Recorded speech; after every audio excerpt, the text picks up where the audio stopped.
আল্লাহ রসুলের এই হাদিসের মধ্যে তিনটি বিষয় উল্লেখ করা হয়েছে। এক নম্বরে হচ্ছে আল্লাহকে ভয় করা। ইত্তাকিল্লাহ হাইসু মা কুনতা, যেখানেই থাকো না কেন আল্লাহকে ভয় করো। যে অবস্থায় থাকো না কেন, প্রাইম মিনিস্টারের অবস্থায় থাকো, আল্লাহকে ভয় করো।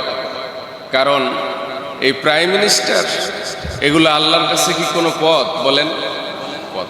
তুমি ওখানে আসো, ওখানেও কাকে ভয় করতে হবে? আল্লাহকে ভয় করতে হবে। দুই নম্বরে হলো মন্দ কাজ হয়ে গেলে নেক কাজ করে নেওয়া, নেক কাজ করার মাধ্যমে মন্দ কাজকে ঢাকা দিয়ে রাখা।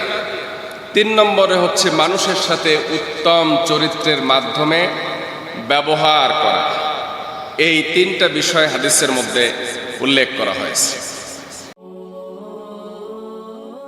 আত্মাকোয়া চ্যানেল, সত্যের সন্ধানে।